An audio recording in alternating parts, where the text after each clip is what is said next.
శరణ్య అనన్య దగ్గరికి వచ్చి, ఏంటక్క మా అత్తయ్యతో ఏమని ఛాలెంజ్ చేసావు? నా కాపురాన్ని కూల్చేస్తావా? ఈ ఇంట్లో బంధాలను చీల్చేస్తావా? జస్ట్ 5 మినిట్స్ బావగారు లేటుగా వచ్చుంటే నిన్ను ఈ వీధి చివరి వరకు గెంటేసేవాళ్ళు. నువ్వు ఎన్ని అనుకున్నా సరే ఏమీ చేయలేవు. ఆ భగవంతుడు నీకు తగిన శిక్షను విధిస్తాడు. ఇప్పుడు జరిగినట్టే ఇక మీదట జరుగుతుంది. కాబట్టి ఇక మీదటైనా నువ్వు మనిషిగా మారు అని చెప్పి శరణ్య అనన్యకు వార్నింగ్ ఇస్తూ ఉంటుంది. ఇక శరణ్య అక్కడి నుండి వెళ్ళిపోయిన తర్వాత ఈ ఆనంద భైరవి శరణ్య ఇద్దరూ ఒకటయ్యి నన్ను దెబ్బ కొట్టారు. ఏదో ఒక విధంగా వీళ్ళని మళ్ళీ దెబ్బ కొట్టాలి. దర్శన్ దృష్టిలో శరణ్యని మళ్ళీ బ్యాడ్ చేయాలి. దర్శన్ మనసులో విషాన్ని నింపి అసలు శరణ్యని ఎప్పటికీ దగ్గరికి రానివ్వకుండా చేయాలి అని చెప్పి అనన్య అనుకుంటూ ఉంటుంది. ఇక ఆ తర్వాత రోహిత్ దగ్గరికి వచ్చి, ఏవండి మీ తమ్ముడు దర్శన్ కోసం నేను ఒక మంచి డాక్టర్ని చూశాను, ఆయన దగ్గరికి తీసుకువెళ్ళండి, నాకు తెలిసిన ఫ్రెండ్ రిఫర్ చేసింది అని చెప్పి అంటూ ఉంటే అప్పుడు రోహిత్ ఆలోచిస్తూ ఉంటాడు. ఏంటండి ఇంకా ఆలోచిస్తున్నారు? పాపం శరణ్య పరిస్థితి చూస్తూ ఉంటే నాకు బాధగా ఉంది.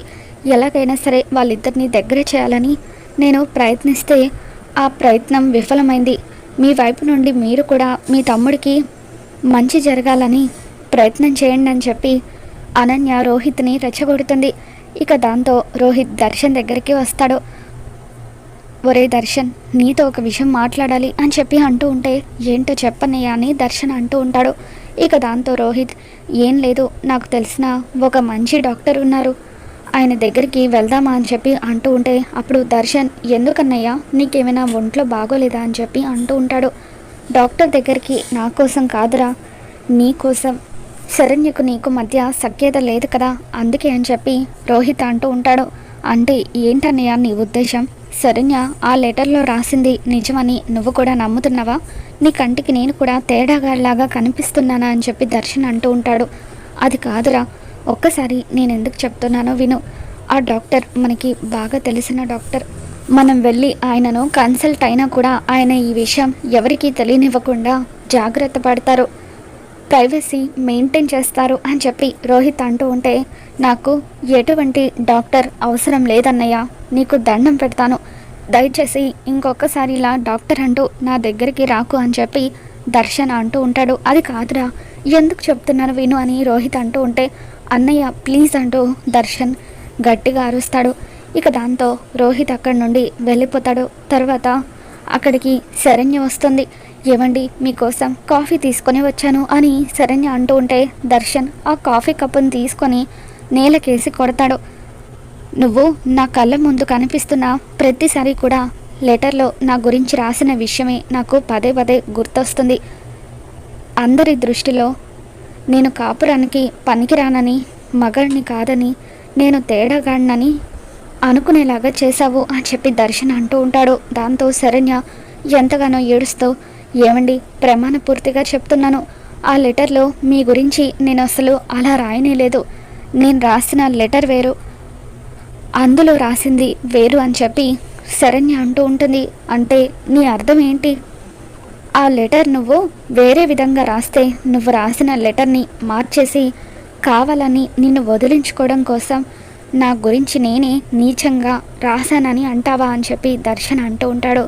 ఏమండి నేను ఆ విధంగా కూడా అనడం లేదు, ఒక్కసారి నేను చెప్పేది వినండి అని శరణ్య అంటూ ఉంటే, ఇక చాలు ఆపు, నువ్వు ఇంకా నాతో మాట్లాడడానికి వీల్లేదు, నువ్వు ఎన్ని పిచ్చి వేషాలు వేసినా కూడా నా భార్య స్థానాన్ని సంపాదించుకోలేవు, ఈ జన్మకు నీకు నా భార్య స్థానాన్ని ఇవ్వలేను అని చెప్పి దర్శన్ అంటూ ఉంటాడు. ఇక దాంతో శరణ్య ఎంతగానో ఏడుస్తూ ఉంటుంది. దర్శన్ అక్కడి నుండి వెళ్ళిపోయిన తర్వాత వాళ్ళిద్దరి మాటలు విన్న ఆనంద భైరవి త్వరగా వీళ్ళిద్దరి విషయంలో ఏదో ఒక నిర్ణయం తీసుకోవాలి, వీళ్ళిద్దరిని ఒకటి చేయాలి. అలా చెయ్యాలంటే ఆ అనన్య చీడ పురుగు ఈ ఇంట్లో ఉండకూడదు, అది ఇంట్లో ఉన్నంత వరకు వీళ్ళిద్దరి మధ్య దూరం పెంచుతూనే ఉంటుంది. ఏం చేయాలా అని చెప్పి ఆలోచించి ఇక ఆ రాత్రంతా ఆలోచించాక ఒక నిర్ణయం తీసుకుంటుంది. రోహిత్ని అనన్యని హనీమూన్ కోసమని బయటకు పంపిస్తే అప్పుడు దర్శన్ శరణ్యలను ఒకటి చేయడానికి ప్లాన్ ఆలోచించవచ్చు అని చెప్పి ఆనంద భైరవి అనుకుంటుంది. ఇక వెంటనే లీలావతి దగ్గరికి వచ్చి, అక్క రోహిత్ అనన్యలకు ఈ మధ్య కొత్తగా పెళ్ళైంది కదా, నేను ఒక నిర్ణయం తీసుకున్నాను. ఒక వారం రోజుల పాటు వాళ్ళని హనీమూన్ కోసమని నార్త్ ఇండియా పంపిద్దాం అనుకుంటున్నాను అని చెప్పి అంటూ ఉంటే, మంచి నిర్ణయం ఆనంద, వాళ్ళతో పాటు శరణ్య దర్శన్లను కూడా పంపిస్తే బాగుంటుంది కదా అని చెప్పి లీలావతి అంటూ ఉంటుంది. వాళ్ళను ఇప్పుడప్పుడే వద్దులేక, ఎందుకంటే రోహిత్ అనన్యల మధ్య ఎటువంటి గొడవలు లేవు, కానీ దర్శన్ శరణ్యల మధ్య గొడవలున్నాయి. దర్శన్కి ఇంకా శరణ్య మీద కోపం పోలేదు. అందుకే దర్శన్కి శరణ్య మీద కోపం పోయిన తర్వాత అప్పుడు వాళ్ళని హనీమూన్కి పంపిద్దాము, ప్రస్తుతానికైతే వీళ్ళని పంపిద్దాము, నేను టికెట్స్ కూడా బుక్ చేశాను అని చెప్పి అంటూ ఉంటే, అవునా ఆనంద, ఈ విషయం వెంటనే నా కోడలికి చెప్పాలి, తను ఆనందపడిపోతుంది అని చెప్పి ఇక అలా లీలావతి అనన్య దగ్గరికి వచ్చి, అమ్మ అనన్య, ఆనంద నీ సంతోషం కోసం, రోహిత్ సంతోషం కోసం మీ ఇద్దరు హనీమూన్కి టికెట్స్ బుక్ చేసిందమ్మా. రేపే మీ ప్రయాణం, వారం రోజుల పాటు మీరు నార్త్ ఇండియా టూర్కి వెళ్ళబోతున్నారు అని చెప్పి లీలావతి అనగానే అనన్య ఒక్కసారిగా షాక్ అవుతుంది. ఇదేంటి ఆనంద భైరవి నా మంచి కోరుకుని నన్ను హనీమూన్ పంపించడం కోసం టికెట్స్ బుక్ చేయడం ఏంటి? ఖచ్చితంగా తను ఏదో ప్లాన్ ప్రకారమే ఇదంతా చేసి ఉంటుంది అని చెప్పి అనన్య ఆలోచిస్తూ ఉంటుంది. ఇక లీలావతి బట్టలు సర్దుకోమ్మా అని చెప్పి అక్కడి నుండి వెళ్ళిపోయిన తర్వాత ఆనంద అనన్య దగ్గరికి వస్తుంది. ఏంటి, నేను నీకోసం హనీమూన్కి టికెట్స్ బుక్ చేశానేంటా అని ఆలోచిస్తున్నావా? ఇందులో నా స్వార్థం కూడా ఉంది. దర్శన్ శరణ్య ఇద్దరు ఒకటవ్వాలంటే నువ్వు ఈ ఇంట్లో ఉండకూడదు. నువ్వు ఈ ఇంట్లో ఉన్నంత కాలం వాళ్ళిద్దరి మధ్య చిచ్చు పెడుతూనే ఉంటావు. అందుకే నేను పంపించాలనుకుంటున్నాను అని చెప్పి ఆనంద అంటూ ఉంటే, అవును అత్తయ్య గారు, ఈ వారం రోజుల్లో వాళ్ళిద్దరి మధ్య మనస్పర్ధలు తొలగిపోయి ఒకటవుతారని మీరు అనుకుంటున్నారా? అయినా నేను హనీమూన్కి వెళ్ళేది వారం రోజులే. ఆ వారం రోజుల తర్వాత తిరిగి ఇంటికి రానా? వాళ్ళిద్దరి మధ్య చిచ్చు పెట్టనా అని చెప్పి అనన్య అంటూ ఉంటుంది. ఇక దాంతో ఆనంద, నువ్వు తిరిగి వస్తానని అనుకుంటున్నావా? నువ్వు తిరిగి రాలేవు.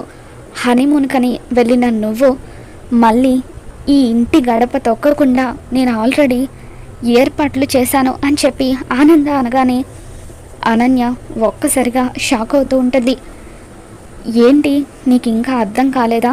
నువ్వు పిచ్చి పిచ్చి వేషాలు వేయాలని చూస్తే ఆ హనీమూన్ నుండి నువ్వు తిరిగి రాకుండా శాశ్వతంగా నిన్ను పైకి పంపించే ఏర్పాటు కూడా చేశాను అని చెప్పి ఆనంద అంటూ ఉంటుంది. ఇక దాంతో అనన్య ఒక్కసారిగా భయంతో వణికిపోతూ, ఈ ఆనంద అన్నంత పని ఖచ్చితంగా చేస్తుంది. అలా జరగకుండా ఉండాలంటే నేను అసలు హనీమూన్కే వెళ్ళకూడదు. ఇప్పుడు ఎలా అని చెప్పి ఆలోచిస్తూ తర్వాత రోజు ఉదయాన్నే రోహిత్ అనన్య ఇద్దరు బట్టలు సర్దుకొని కిందకు వచ్చిన తర్వాత లీలావతి, అమ్మ అనన్య జాగ్రత్త అమ్మ, జాగ్రత్తగా వెళ్ళిరండి అని చెప్పి జాగ్రత్తలు చెప్తూ ఉంటుంది. ఇక దాంతో అనన్య ఎలాగైనా సరే ఈ ప్రయాణాన్ని ఆపేయాలని చెప్పి కాలు జారి కింద పడినట్టుగా నటిస్తూ ఉంటుంది. అత్తయ్య గారు, సంతోషంగా హనీమూన్కి వెళ్దాం అనుకుంటే అనుకోకుండా కాలు జారి కింద పడిపోయాను, నా కాలు విరిగినట్టుగా అనిపిస్తుంది అని చెప్పి అనన్య నటిస్తూ ఉంటుంది. డాక్టర్ చేత కూడా కాలు విరిగిందని చెప్పి నెల రోజుల పాటు బెడ్ రెస్ట్ తీసుకోవాలని చెప్పి అబద్ధం చెప్పిస్తుంది. ఇక దాంతో హనీమూన్ ట్రిప్ని అనన్య క్యాన్సిల్ చేయడంతో కాలు విరిగినట్టుగా నటించి హనీమూన్ ట్రిప్ క్యాన్సిల్ చేసుకుంటావు కదా, ఇప్పుడు చూడు ఏం చేస్తాను అంటూ ఆనంద భైరవి ఒక పెద్ద కర్ర తీసుకొచ్చి, ఏంటనన్య నిజంగానే నీ కాలు విరిగినట్టుగా ఉంది, ఇప్పుడు చూడు ఏం జరుగుతుందో అని చెప్పి ఇక అలా ఆ పెద్ద కర్ర తీసుకొని అనన్య కాలు నిజంగానే విరగ్గొట్టి ఇక నెల రోజుల పాటు తను నిజంగానే బెడ్ రెస్ట్ తీసుకునేలాగా ఆనంద బుద్ధి చెబుతుంది. మరి రాబోతున్న నిమిషాలు ఏం జరగబోతుందో మళ్ళీ మన ఛానల్లో తెలుసుకుందాం. ఈ వీడియో మీకు నచ్చినట్లయితే లైక్ చేయండి.